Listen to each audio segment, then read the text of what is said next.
titans of Kerala industry. They are the poster boys of Kerala industry. We can easily say that because they are only preaching, talking about what they have practiced, what they have experienced, what they set out to do, set out to achieve something, and they achieved it, and now talking about it. Very few people do that, and they both have become evangelists of Kerala industry also. That they are proven for themselves, and now they are talking to others, telling others that come here, you invest here, and you can be successful here too. They both belong to two different sectors, entirely different sectors. Mr. Bala sir is from the manufacturing industry, and of course VK is in the IT. And IT, again, he is not in the software services, he is in the software products, which is also very rare in the Indian context and Kerala context. And Bala sir, he was in IAS, Indian Administrative Service, and if anyone wants to make money, he can easily do it sitting in the Indian Administrative Service. But he, but he didn't do that. He chose not to do it. He left IAS, he had the gumption to leave administrative service, and he set up his own industry, taking the technology of Sriyatha, developed in Sriyatha Medical Center for manufacturing blood bags here. And that company later on, he successfully ran the company, and later on it took technology from Japan, got a Japanese partner too, when in those times taking technology from Japan and getting a Japanese partner was completely unheard of. But he did it for Kerala, and that company became one of the largest producers, or probably the largest producer of quality blood bags. It was a high-tech industry also, not low-tech.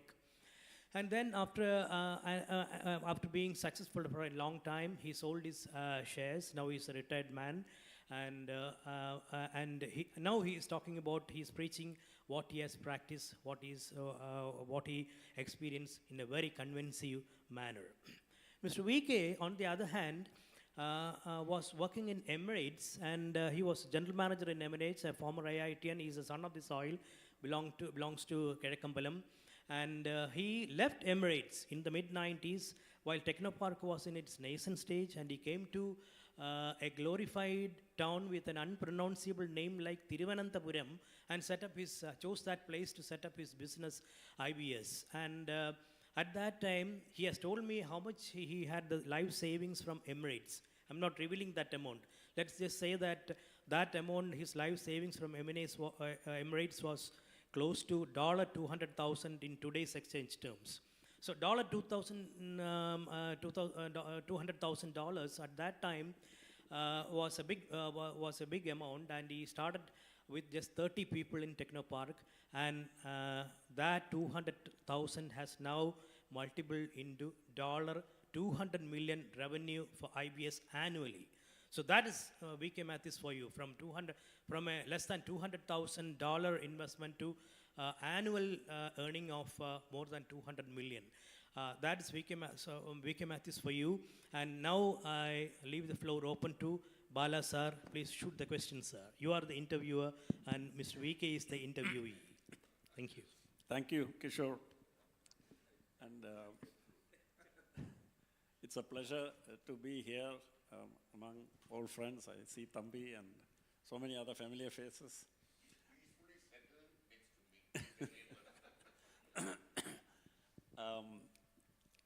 So first, I would like to start off by saying, I think this session is very important, being the first of a series of such conversations which are going to happen between people involved in business in Kerala and about doing business in Kerala. And I think it's long overdue, such conversations.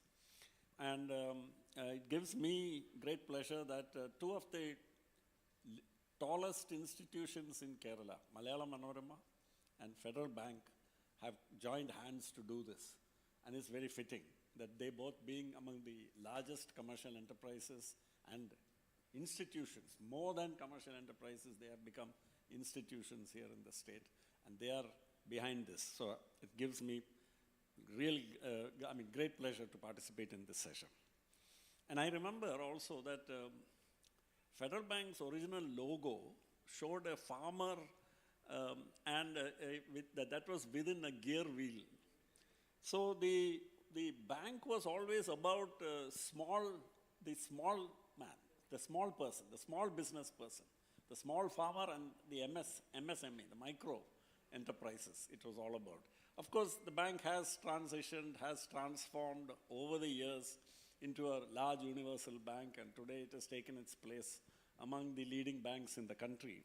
But I hope this spirit it does not lose, which is the affinity for the small accounts, because they are the real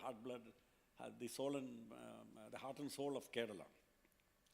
So with those introductory remarks, let me just start off. I think I'm also glad that many of Federal Bank's clients are among us, among the audience here, who have taken, the support of the bank, and I'm sure it's a mutually beneficial relationship. And it'll be very interesting. I hope there is enough time during the Q&A to hear their views. And even if they don't get time to raise the questions here, I hope what we discuss today will give enough food for thought for kicking off what would be a very stimulating and positive conversation about the state. I'm particularly happy that my very dear friend VK is the first of the protagonists to participate in this series of conversations. I cannot think of anybody more appropriate than VK to do this for two reasons. It's not just because of his business success, which is now part of modern business history of not only Kerala but of India. And I need not dwell on that. But I think it is also the more important thing is, and I'm going to ask him about this later, but when he had a choice of any location to set up his venture, he chose to come to, as Kishore said, the place with the unpronounceable name, Thiruvananthapuram, and set up. He is not from there also, by the way. He is from Kizhakkambalam. But anyway, he decided to do that. So it's very appropriate that this series of conversations, I have many interactions with VK. We agree on many subjects, we disagree on many subjects, but the conversations are always very stimulating, and we really look forward to that, and a deep bond of friendship has formed between us. The purpose of the conversations is actually not to dispense advice. Neither of us are presumptuous enough to think that we are in any position to give any of you advice. We should actually be listening to all of you. However, the purpose, I think, is to understand the business ecosystem in Kerala within the larger framework of the Indian business system. Because remember, this is a state within a larger entity, which is the Indian nation. And there are limitations to the kind of policy initiatives which can be drawn up and implemented in states. And that is itself one of these issues which is being increasingly interrogated these days, the whole concept of the federal polity. But our purpose in this conversation will be to examine how good a business climate does Kerala have. The general perception is that Kerala does not have a business-friendly ecosystem. That's the general perception. I think if you ask anywhere, not only within Kerala, if you ask outside Kerala, everybody will sort of smile. And if you ask the question, does Kerala have a business-friendly ecosystem, everybody will smile, and then they will come up with answers, and some of those answers will be mocking answers, some of them will be humorous answers. But by and large, everybody will agree that this is not a great place to do business. But then there is a curious phenomenon of some remarkable business success stories in Kerala. People who started small, and it's regardless of the domain, whether it is manufacturing, whether it is tourism and hospitality, whether it is publishing, whether it is education field, whether it is science and technology, whether it is the trading field. In all these fields, there have been remarkable success stories. And it's very important also, I think, that we realize that success is not measured by how many unicorns have been produced, But success is measured by how prosperous is the business community.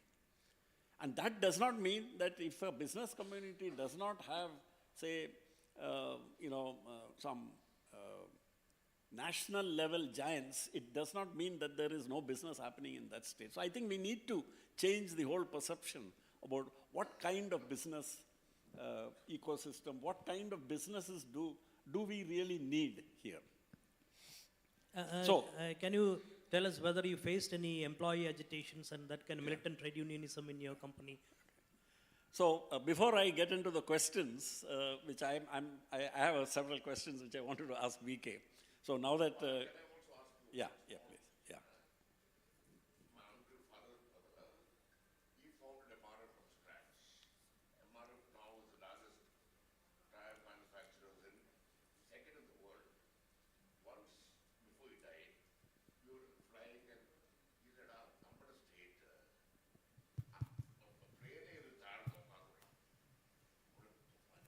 is it's dangerous." That's the perception Yeah. a person who has made a success. He started his tire factory, literally this car set, making toy balloon. Then coming from a person, Yeah. from of that stature, I valued a lot. Yeah. So this is very important. So that's why, so there is this very strong perception founded on very solid facts and solid anecdotal information as to why it is difficult to do business in Kerala. Now, that's a long. So just to answer first, Kishore's point here. Kishore asked about whether I faced any labor issues.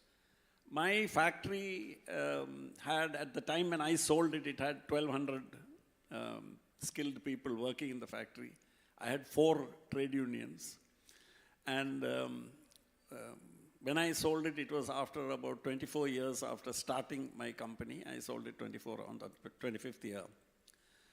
During these 24 years, we never had any industrial dispute which ended in stoppage of production. There were obviously many issues which ended up in conciliation discussions with the dispute resolution mechanism, which is the DLO office and all that. But that's what they're there for. And we found that they were doing their work quite well, actually. They were, it was something which really worked because we were able to resolve those disputes. So it was, to answer your question, it was not that we did not have any disputes. It's not that we did not have any disagreements. It was that those disputes and differences which arose from time to time were all resolved through discussion, sometimes after many, many rounds of discussions, but they did not end up in direct industrial action leading to the closure of the factory or even one shift of the factory's production being affected in 24 years. So that's my short answer. And the answer to Thambi's question is, observation is that that's the... No, sir. So my response to that is what Kerala has to really work at overcoming. Because there is a very real perception out there based on very strong, and no matter how many facts, etc., and can be marshaled and presented in seminars and all that, perception finally is what carries the day. And we need to work, and this is hopefully one of the first ways.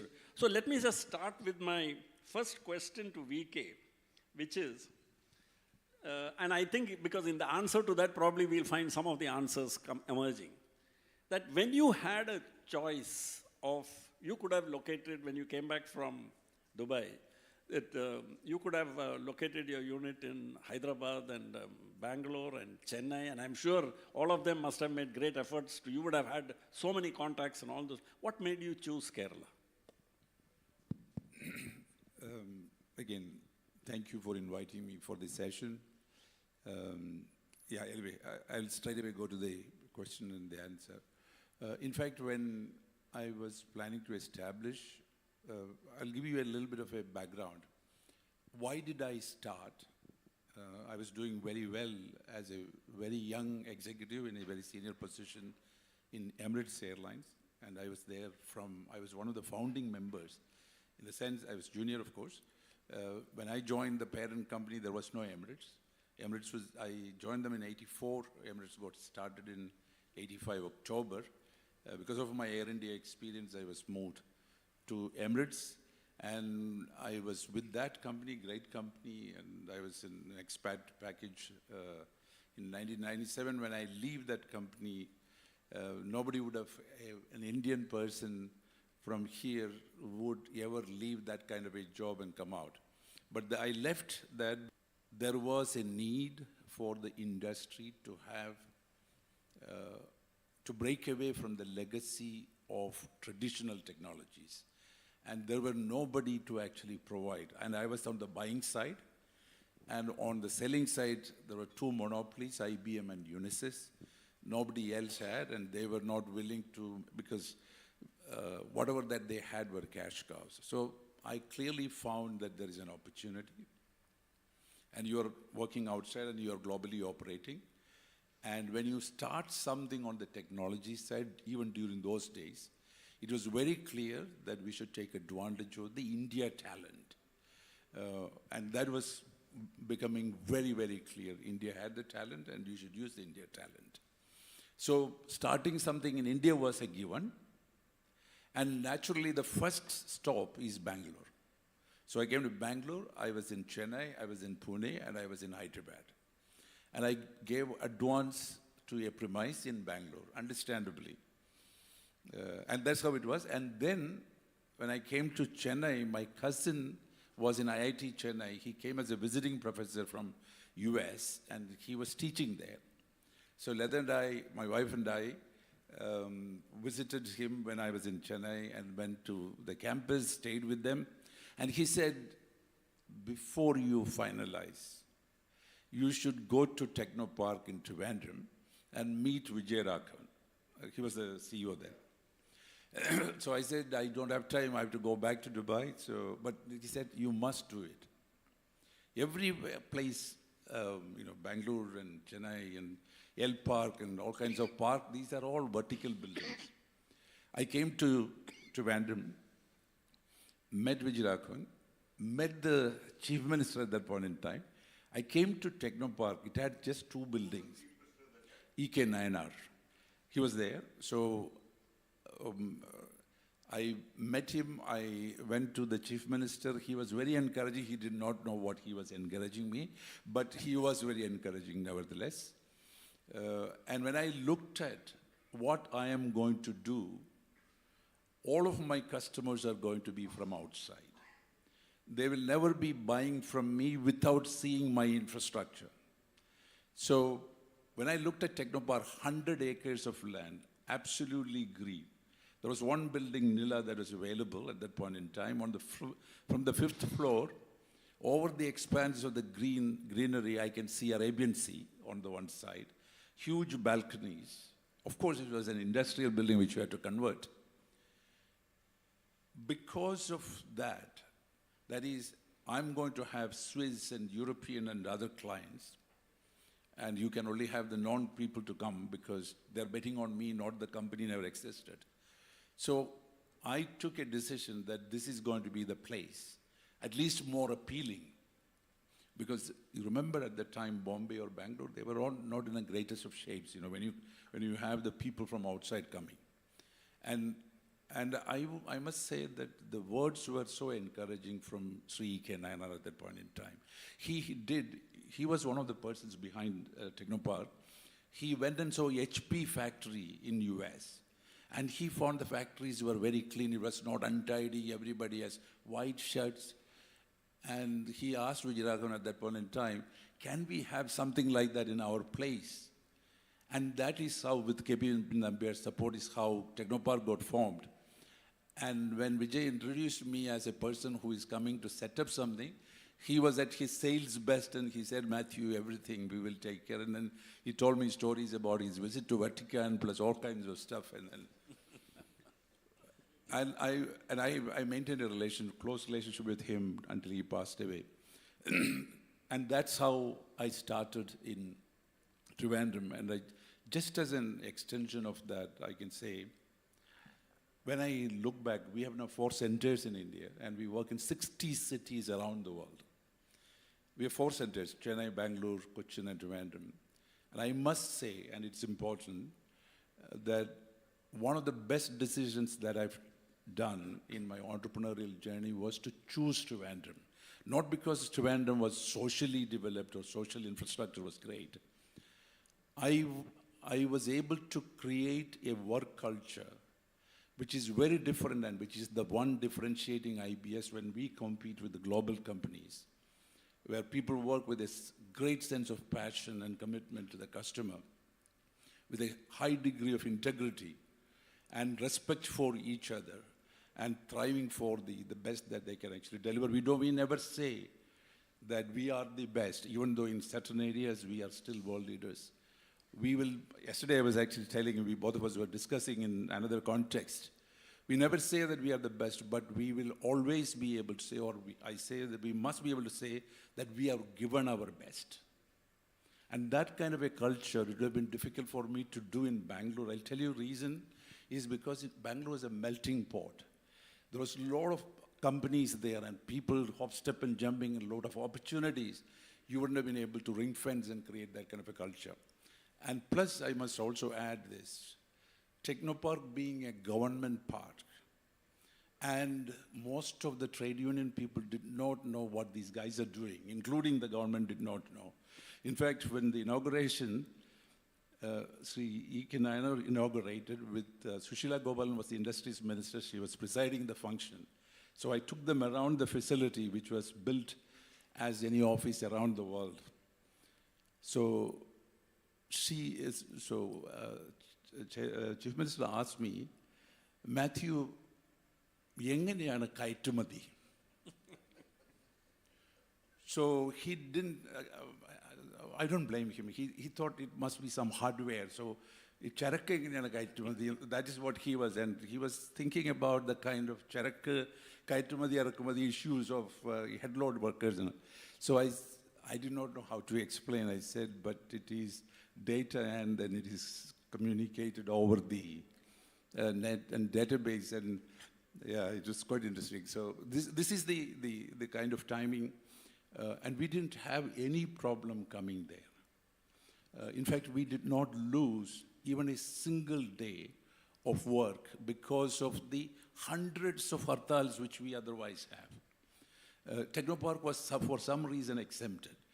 We were able to create, you remember, we conducted an extensive survey in the state using Loyola College to promote IT. And the slogan was promoting IT is promoting people. And I can also say, and why this sector got that kind of support is, one of my drivers when I came to Technopark, he had only one daughter, a very bright girl, and they live in a very humble environment, hardly.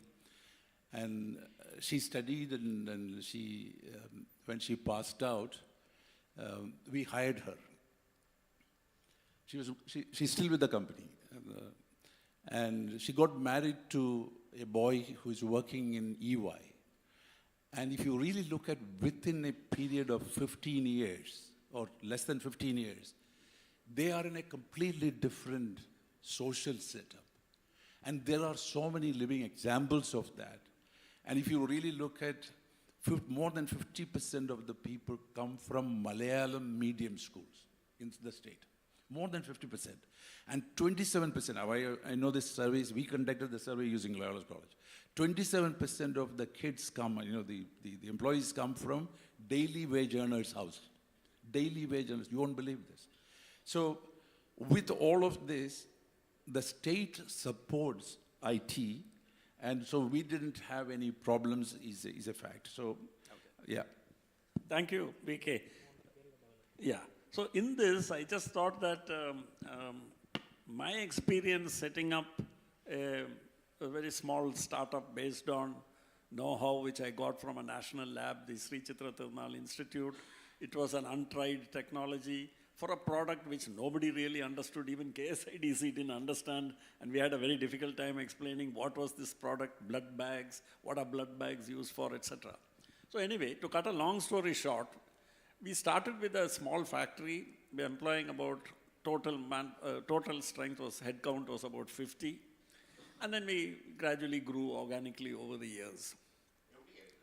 This is outside, just outside Trivandrum, in the neighboring panchayat called Vilappil Panchayat. Vilappil Shala evideyana. Vilappil Shala is better known for a Chavara Samskarana Kendram which does not work. So, in fact, when we asked in Trivandrum, more people were aware of the dysfunctional garbage treatment plant rather than the fact that the biggest blood bag plant in the world was also located in Vilappil Panchayat. Nobody knew that.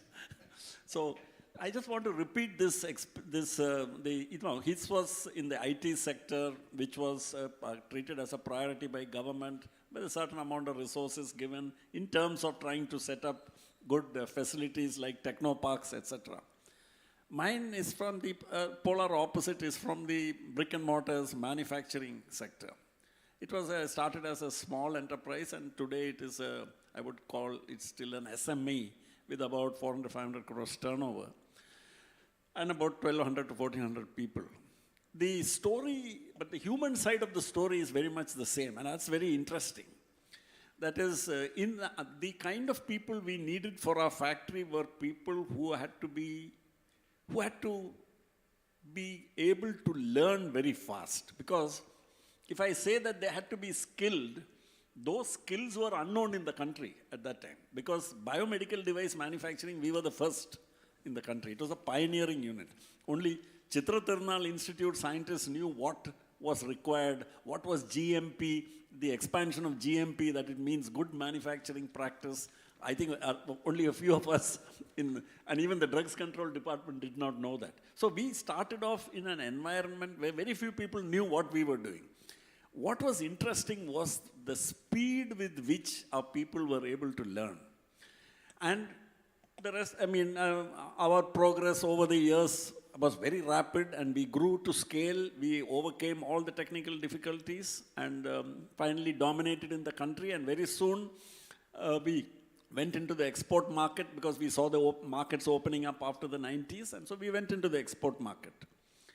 Now, the challenges which we faced, as we went into the export market and as we overcame them, etc.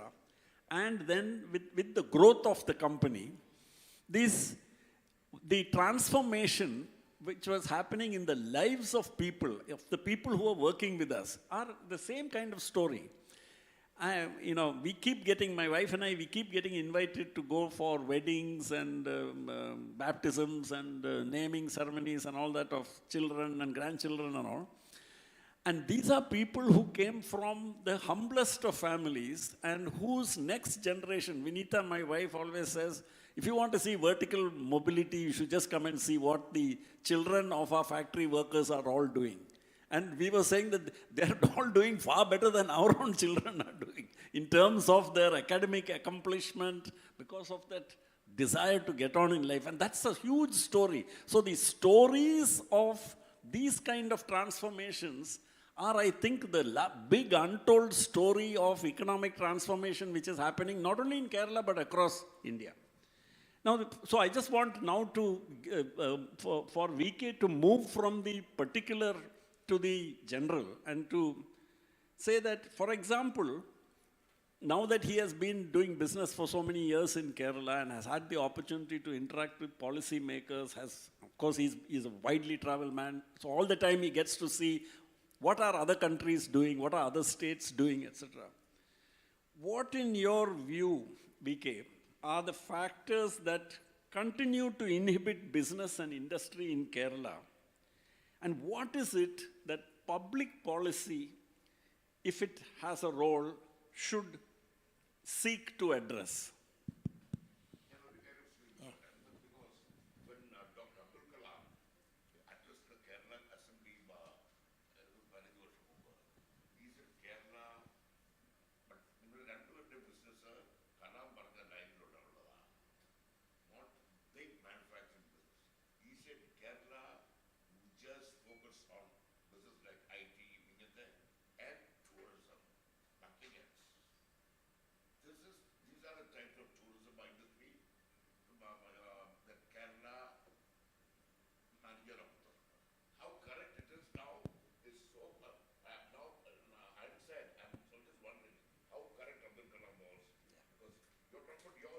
Yeah. Unique industries. But like MRF or our Indo diversified, they've gone to Goa, now they've gone to Gujarat, they went to Medan, Yeah. not here. Unless the industry one are they going to work together? Also because of a geographical center. Yeah, one is the sectoral aspect, but let's look at what are the key inhibitors if you really analyze in the past. What's our real issue? And the first question is to see, do we have an issue? We should, some people will say, what is your issue? There are people who ask. ഉദാഹരണത്തിന് ഞാൻ ഡൽഹിയിൽ 2 incident പറയാം. ഞാൻ ഡൽഹിയിൽ ഒരു Delhi non Kerala ഓഫീസറുമായിട്ട് IAS ഓഫീസറുമായിട്ട് സംസാരിച്ചു. ഈവനിങ് ഒരു drink, we were having an evening. And he was telling me, VK, don't tell me about Kerala. Kerala is not in India. Kerala is part of Europe. Europe. He says, you know, the development of Kerala is so good. People are educated. There's so much of, they are aware of their rights and they get their rights. Crime Record Bureau is recording because they feel that they will be attended to and things like that. അങ്ങനത്തെ ഒരു perception ഉണ്ട്. പക്ഷേ അതിൻ്റെ reason, and the main reason is നമ്മുടെ advancements that we achieved in the early stages. ഒരു 2 ഡിക്കേഡിന് മുമ്പ് വരെയുള്ള advancements ആണ്. നമ്മളുടെ HDI is very high, even today, leading the state. The Human Development Index. Sustainable Development Index of Kerala is 1,300, number 2 is 800. ഇങ്ങനെയുള്ള പലതും നിൽക്കുന്നുണ്ട്. ഇതെല്ലാം പണ്ട് നടന്ന അഡ്വാൻസ്മെൻറ്റ്സിൻ്റെ ഒരു ഇതാണ്. പക്ഷേ ഇപ്പോൾ current state, I just want to highlight to everybody where we are and why we should be concerned about our future. There are economics, there are 3 parameters we follow to decide or understand the prognosis of your future, economic future.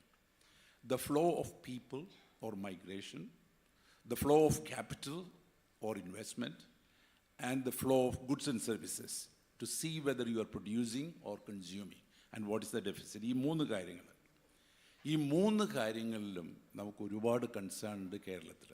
കാരണം our migration is, there are 2 types of migration that we should be cognizant of.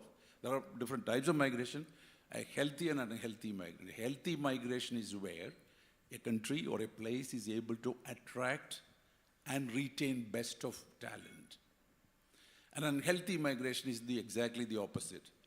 Your bright minds leave the country and is replaced by people who are relatively contributing to the lower end of the value chain. ഇതാണ് കേരളത്തിൽ നടക്കുന്നത് ഇപ്പം. Our bright people are leaving en masse the state. പല reasons ഉണ്ട്. One, they are aware of the opportunities elsewhere and they have the opportunity to settle there. They are unhappy about what's going on here. They don't see future. What is damaging is ഒരു ക്ലാസ്സിൽ ഒരു ടീച്ചറുടെ, ഒരു 10ാം ക്ലാസ്സിൽ ഒരു teacher ഒരു survey എടുത്തിട്ട്, നിങ്ങൾക്ക് എവിടെ വർക്ക് ചെയ്യണം, കൊച്ചി വേണോ ഇവിടെ വേണോ, there was not even one boy or girl said they want to be in Kerala. എന്ന് പറയുന്ന ആ മൈൻഡിലാണ്, because the world that we create is a product of our thinking. ആ മൈൻഡിലാണ് പ്രശ്നം. സോ കുട്ടികൾ അങ്ങനെ തിങ്ക് ചെയ്യുന്നത്. So migration is unhealthy. Number 2, investments or the flow of capital. We need capital to create meaningful jobs, well-paying jobs. കഴിഞ്ഞ 2.5 വർഷം ഇന്ത്യയിലേക്ക് വന്നിട്ടുള്ള ഇൻവെസ്റ്റ്മെൻറ്റ് about $160 billion. കേരളത്തിൻ്റെ share is less than 0.35%, which is a real fact. And that means investors are still not considering Kerala as a great place to work, to invest. Number 3, GST നമുക്ക് ഉള്ളതുകൊണ്ട് we can clearly understand what is the interstate trade situation, whether we are a consuming state or we are an exporting state. കഴിഞ്ഞ വർഷം, അത് FY22 ആണ്, 23 figure ഞാൻ നോക്കിയില്ല, we were importing 1,55,000 crore രൂപയുടെ goods and services, and we were exporting 50,000 crores, including the output from central government PSUs like Cochin Oil Refinery, which is the largest public sector refinery in the country. എന്ന് പറഞ്ഞാൽ നമ്മളൊരു net debt or net trade deficit for us is 1 lakh crore രൂപയാണ്. This is balanced by our inward remittances and which is also... Mainly from imports from Tamil Nadu, mainly. Yeah, from other places. From other places. We are also a consumer of...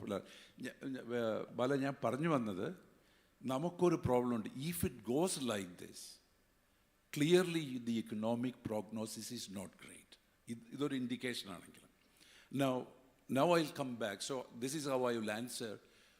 Do we have a problem? Are we imagining a problem for Kerala? Allah. Materially, based on facts, we do have a problem. Now, how do we, and will this turn will be reversed if a different government is in power? I don't believe. Or different party is in power? I don't believe so, because this was happening over several governments, interchanging governments. Now, what is our real issue from a business point of view? Number one, നമ്മളൊരു pro investor, pro enterprise mind set ഉള്ള ഒരു state അല്ല നമ്മൾ. ഇവിടെ ഒരു enterprise നടത്തി ജയിക്കുന്നവനെ നമ്മൾ പൂവിട്ട് പൂജിക്കണം. Because it is so difficult. Anybody who has done, it's very difficult, because just look at that. From the village to panchayat to ward to municipality to, nobody is incentivized, motivated to support an entrepreneur. What is his motivation? ഞാൻ പറയാം, ഒരു motivation ഉള്ളിടത്ത് it will be entirely different. Land registration department, the kind of service you get in a land registration department, ഭൂമി മേടിക്കാൻ പോയി കഴിഞ്ഞാൽ, they will work till midnight to make your things work, because they have an incentive. That incentive is not government incentive, that incentive is an institutionalized, accepted incentive. No, what I'm trying to say is they have no incentive. So as a result of which, we are doing this. That's number one. Number two, കേരളത്തിൻ്റെ ഒരു പ്രത്യേകതയാണ്, വേറൊരു സ്ഥലത്ത് ഞാൻ കണ്ടിട്ടില്ല അത്. നമുക്കൊരു ഭയങ്കര PSU മൈൻഡ് സെറ്റാണ്. We have a public sector mindset. We believe that if it is in public sector, we own it. We only own liabilities. The net worth of our PSUs, loss-making 140 plus PSUs, is 1,10,000 കോടി. എന്ന് വെച്ചിട്ടുണ്ടെങ്കിൽ negative, അതിൻ്റെ ക്യാപിറ്റലും പോയതിനു ശേഷമാണ് ഈ minus വരുന്നത്. And still, KCB we pay 2,000 crores every year. KSRTC we pay another 2,000 crores every year. This will be continuing to lose. And central government has actually brought in an ordinance that, private parties can power distribute. അതിന് മാത്രം 140 പേരും അസംബ്ലിയിൽ ഒരു resolution പാസ്സാക്കി against ആയിട്ട്. In other words, even public, ഇപ്പോൾ നമ്മളൊരു survey ചെയ്ത് കഴിഞ്ഞാൽ KSRTC അല്ലെങ്കിൽ KCB ഒന്ന് പ്രൈവറ്റൈസ് ചെയ്യാമെന്ന് ചോദിച്ചു കഴിഞ്ഞാൽ 80% of Keralites would say no, in spite of all of these problems. So that's another mindset. There is a little bit of contradiction here. You are talking, what you are saying is entirely in contradiction to what Bala has been preaching for some time. So let's hear it from him, whether you agree with him or not. He's talking about all the negatives about No, I know. Yeah. But let VK just finish up. So, ഒന്ന് നമുക്ക് കേരളത്തിനൊരു problem ഉണ്ട്. എന്തൊക്കെയാണ് ആ problems ഉള്ളത്? ഒന്ന് ആ ഒരു mind set. ഞാൻ ഈ മൈൻഡ് സെറ്റിനെ കുറിച്ച് പറയാൻ കാരണം, നമ്മൾ ക്രിയേറ്റ് ചെയ്യുന്ന എല്ലാം നമ്മുടെ മൈൻഡിൻ്റെ ഒരു തിങ്കിങ്ങിൻ്റെ ഒരു ഔട്ട്പുട്ടാണല്ലോ. The world that we created, അല്ലേ? അത് ചേഞ്ച് ചെയ്യണമെങ്കിൽ നമ്മുടെ mindset has to change. Now there are many issues, but Thampi പറഞ്ഞതിനോട് I would agree, because ഞാനൊരു കേരളത്തിലെ one of the persons you may be interviewing in, I told him about the Kitex incident. That was about to say. So, why did he go to Telangana? Kitex incident. I was talking about Kitex to another investor. ഒരു വലിയൊരു കേരളത്തിലുള്ള ഒരു, I don't want to take his name. പുള്ളി എന്നോട് ചോദിച്ചത്, സാബു അല്ലാതെ കേരളത്തിൽ ഇപ്പോൾ 8,000 ആളുകളെ എംപ്ലോയ് ചെയ്യുന്ന ഒരു സംഗതി തുടങ്ങും. This is what he asked. He's a Malayali running a huge business outside. Yeah. So there are certain, we do have some difficulties there. I will only say, what is it that the government should do? You are asking about what is that government should do. 4 സജഷനാണ് എനിക്കുള്ളത്. There are only 4 suggestions that we should focus. ഒന്ന് അതൊരു policy കൊണ്ട് മാറുന്ന ഒരു സംഗതിയാണ്. Policy കൊണ്ട് കുറച്ച് മാറ്റാം. All our efforts should be to support to create profitable enterprises and well-paying, which produce well-paying jobs. നമ്മുടെ എല്ലാ സാമ്പത്തിക പ്രോബ്ലത്തിൻ്റെയും കാരണം we don't have profitable enterprises and well-paying jobs. അതാണ് കറക്റ്റ് ടാക്സ് പ്രൊഡ്യൂസ് ചെയ്യുക. ഒരു government നഷ്ടത്തിലോടുന്ന PSUs are producing hopeless tax. And unless we have more and more profitable enterprises and well-paying jobs, not poorly paying jobs, well-paying jobs, we can't have tax revenue. That should be number one. Number two should be infrastructure focus. അതിനകത്ത് 3 സംഗതി I will call out. Clean Kerala. That means infrastructure where waste is managed and our place is clean, our people are healthier, our water is clean, and like Joseph പറയുന്ന പോലെ the backwaters should be swimmable. And this number 2 is safe Kerala. Infrastructureലാണ് safe to drink water, safe to eat food, safe to travel roads, and safety from disasters. ഈ ഒരു കാര്യം നോക്കിയാൽ മതി. വെച്ചാൽ നല്ല റോഡുകളും ആളുകൾക്ക് കുടിക്കാനുള്ള വെള്ളം, ഇതൊക്കെയാണ് government priority. Number 3 for me, number 3 is states' welfare measures. Kerala should pride about the fact that there will not be any hungry person here. Every person should have a pension in the state. We should be able to take it. And that's the welfare measure part. So that means we can never be able to say that we are a great place unless we take care of the people who are in need of it. ഞാൻ ഇപ്പോൾ 3 എണ്ണമാണ് പറഞ്ഞത്. I'll tell the fourth one. How will you give better citizen service? I will just point to one thing. Passport service by TCS. ഒന്ന് ആലോചിച്ച് നോക്കുക. നിങ്ങൾ if you have gone ever to a TCS office, a passport office, you will think that you are in a different country altogether. Because and you should compare that with how it was before. പണ്ടത്തെ ഒരു passport office. In other words, ഇത് അമേരിക്കയിലൊക്കെ പണ്ടേ നടന്നതാണ്. പണ്ട് government owned, government operated എന്നുള്ളതിന് പകരം government owned and contractor operated or the private operated. So if we can do that, that means government owns all the rules, everything, but according to the rules, interpretation of that, giving approvals, first time, ongoing, all of it, you should be able. The enterprising people of Kerala and the enterprising people of India is India's wealth, not the governments, not anything else. So if you can have more and more of those, then I think we should be in a better position. Okay. Thank you. So,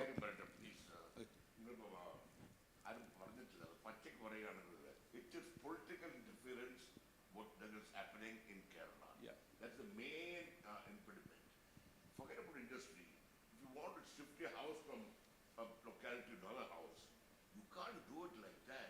Attimari, it is very difficult. 100% you are correct. But how will we fix it? Political interference is what is killing Kerala. But the problem is, the people who are interfering are the people who can make the change which they are not motivated to make. അവരുടെ interference അവർ മാറ്റിക്കഴിഞ്ഞാൽ, so what is it that we can do considering that the political interference is hindering the progress of Kerala? So, for example, Kitex, what exactly happened in Kitex? Why did I go to Telangana? No, so there, I think, Thampi, one of the things is that so much of the discussion which happens is anecdotal, that actually one of the people who was my mentors, who was the founding dean of IIM Bangalore, late Professor M.N.V. Nair, used to say that what we need here in Kerala is a lot more proper case studies to be done, because many of these narratives which we hear are incomplete. Not that they are inaccurate, they are incomplete. And once we get a much more nuanced narrative about each thing, why did this happen, why did that happen, we'll get better things. Now, for example, let me just move on to, because I think we are running short of time, just a few responses before I come to the next question, to what several observations were made by VK. And I'm sure, I mean, I'm not saying that any of them are inaccurate. Students, youngsters leaving Kerala. According to the figures in India, Kerala doesn't even figure in the top 10 states in terms of youngsters migrating out of the country. It is not even in the top 10. And which is the state with the number one, but everybody wants to leave? Gujarat. Isn't that counterintuitive? Because according to the narrative which we have here, which we think here is, everybody wants to leave Kerala because of what we think, Attimari, Nokukuli, whatever it is, we think all the, politicization and various other things. Then why do people want to leave Gujarat? Why do people want to leave Tamil Nadu, which has far more people leaving Tamil Nadu for education than Kerala? Why do people want to leave Telangana? Why do people want to leave Maharashtra? For instance, how many of you know Kerala has been displaced in the inward remittance? It was consistently the highest in inward remittances. Guess which state is today? Kerala is Maharashtra. Maharashtra. Maharashtra, the number one industrialized state in India, has the highest remittances coming in from people working outside that state. That because of the Gulf reduction. So my point here is that's one set of facts. Then the other is what prompted me to write my fourth book. I wrote a book called Below the Radar. And the book was about the rise of a modern manufacturing sector in Kerala.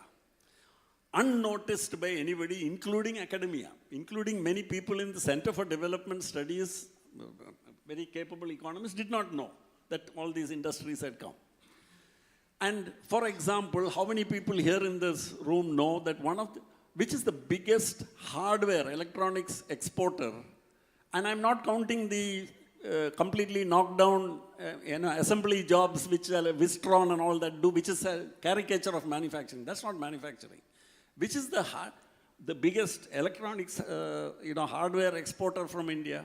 It's a company in Kakanad called SFO Technologies, which is India's biggest manufacturer of in vitro diagnostic test kits. It's a company called Agape Diagnostics in Pattimattam, which is Asia's largest maker of dental prosthetics and implants. It's Dent Care in Muatupuzha, which is, of course, the world's largest maker of blood bag systems. It is a small company called Terumo Penpal in Thiruvananthapuram, in Vilappil, Punjab. They're all doing very well. I don't know. No, and in fact, all these companies, I profile them, and they started small. He's Manorama person who's there now. So these companies started small, established themselves, grew organically, and many of them, for example, I haven't even mentioned the most outstanding success story, which is Synthite. So, where, for example, what has actually happened in Kerala? So I feel we should not, I don't feel that the discourse will end up in saying, otherwise it becomes anecdotal and it becomes whataboutery. What about this, what about that? No, not to make it anecdotal, let me ask a question to both of you. Both of you are homegrown companies. You are Malayali, that's a homegrown company. This is IBS is homegrown company. How come big MNCs are not coming here, even in IT? We have a little bit of Oracle at Vanderman, we have a little bit of IBM in Kochi. Beyond that, the bigger the MNC is in IT are not coming to Kerala, or they are going to Hyderabad or Bangalore. Even the bigger manufacturing industries from the other parts of India not setting foot in Kerala. So this is a question to both of you. No, multinational companies are there in Kerala, except that they don't have big expansions in Kerala. And there are multiple reasons. Of course, perception of Kerala, what really happens is when if an IBM is not, or a Google, what's their references? They will go to their mission. Their mission has profiled all the states and all the issues and all the places, and they will say these are the places to go and these are not the places to go. So there will be an initial advice itself, and Kerala will not figure well in that. But there are also other factors which are actual factors. The social infrastructure that's required, the social infrastructure of, say, Bangalore or Chennai or Hyderabad or Bombay, is not the same as what Trivandrum has. So there are those but social infrastructure is a very important one. I was telling someone today that until the Lulu hypermarket or the mall came in Trivandrum, I was actually wondering if there is a person from outside coming, a non-Malayali person coming to Trivandrum and a husband going to work, what will they do? These are some of the realities.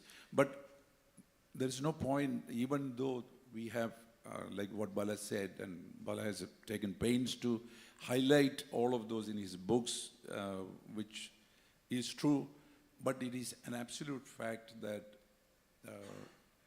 we do have difficulties in Kerala, which needs to be overcome. And political interference, union interference, all of those things are there, which you can overcome. And most of it is overcome by people who are from the place. The reason why the Agape or the dental care one happened is they are from there. The reason why Synthite happened is C.V. Jacob is from Canada. So the point and the reason why it started there is that's the only place he knew. No, so my you point know, to is, start a company. My point is, I just want to say that actually, you know, I think many times we, the difference between what we are saying is not that we are saying different things, but we are seeing a place differently. So I just want to give an example. Kerala, the analog for Kerala would be a place like Taiwan or South Korea. And let's take Taiwan. That's an island with and the geographical characteristics are roughly similar to Kerala. It has a mountainous spine, it has a lot of forested area, and it has a coastal belt.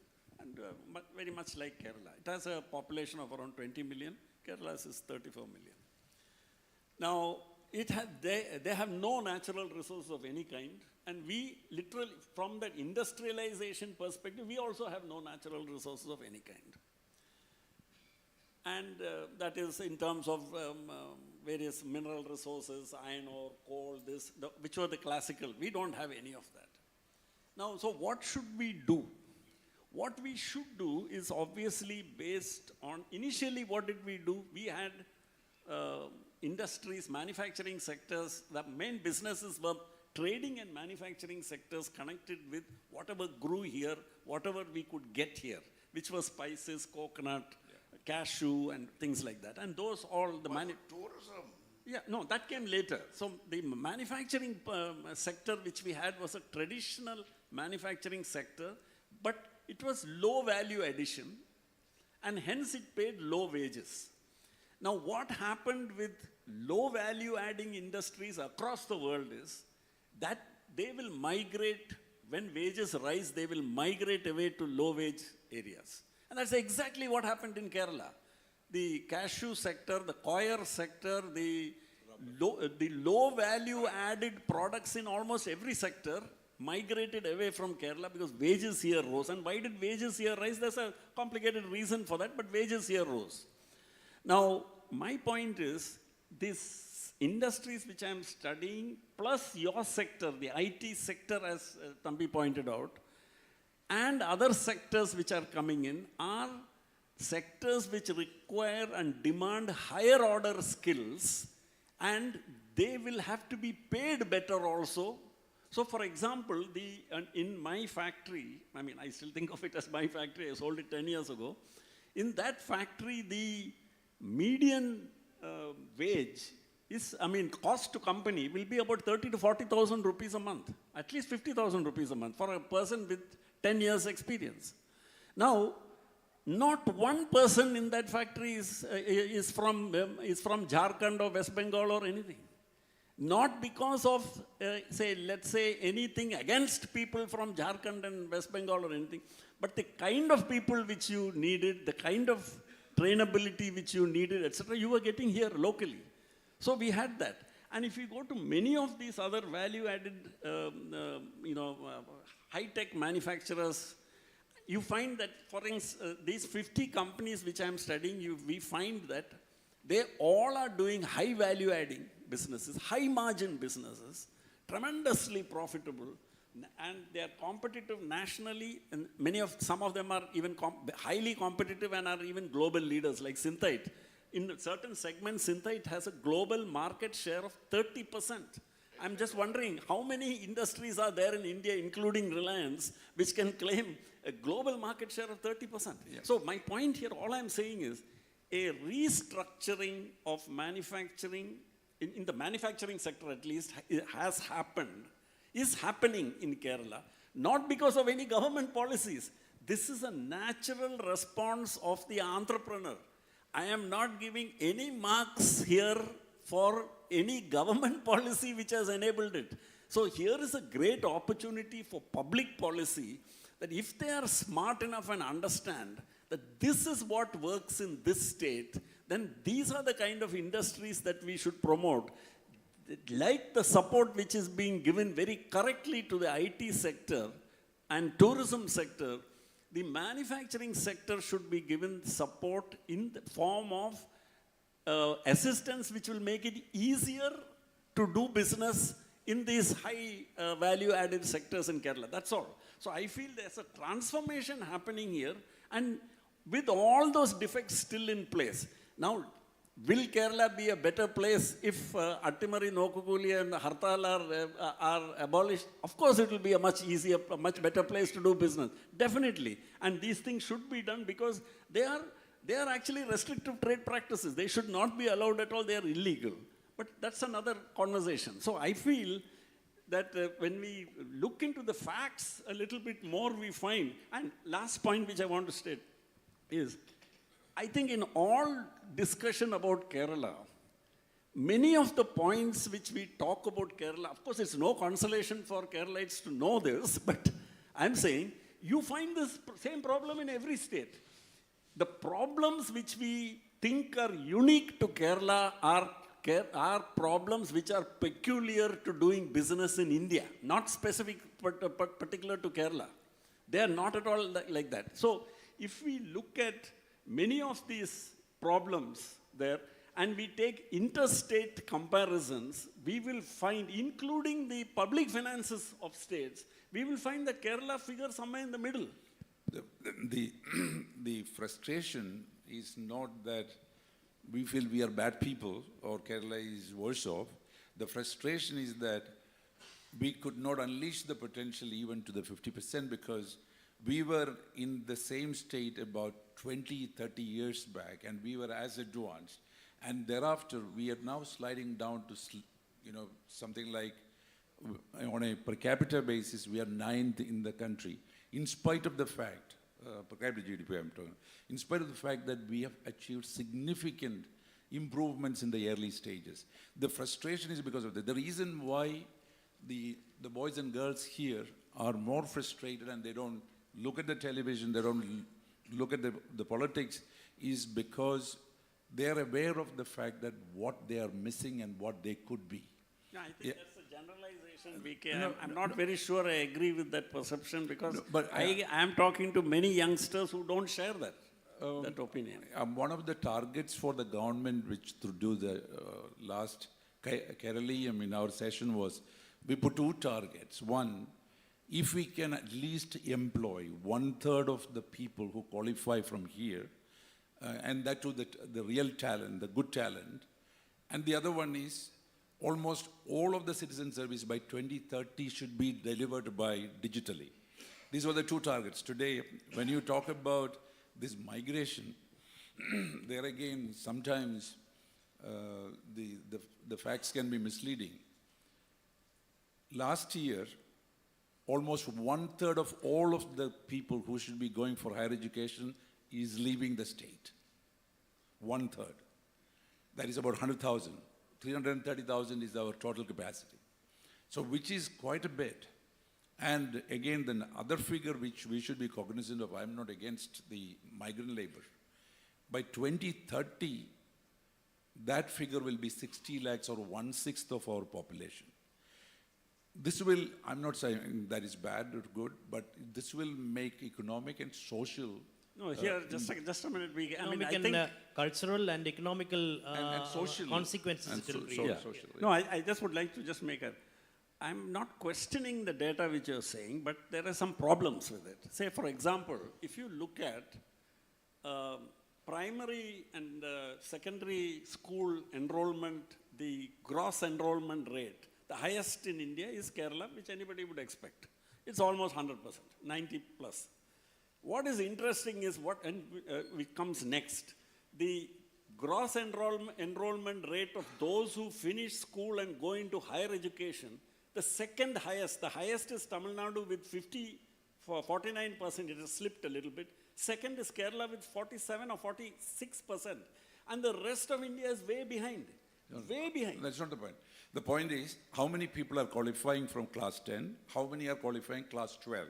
What I'm saying is, from class 12, we normally will be able to have about 330,000 students going for higher education. I mean, college, university education. Out of the 330, 100,000 going outside the country means 1/3 of the people, instead of coming to the colleges here, they're going outside for studies. Not for studies, honestly.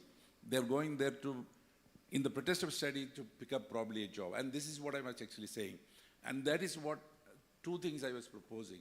How will we, if we have to be retaining talent, which is an important, and attracting talent, what is it that we should do? We have to create well-paying jobs in the state. That's the only way. Anything else, you cannot stop them by holding them back. And how do we create well-paying jobs? That means very successful private enterprises. And how do you create very successful private enterprises? We need capital. Of course, all of our stories are inspiring stories. But we are still not able to move the needle. We need to have more and bigger successful companies.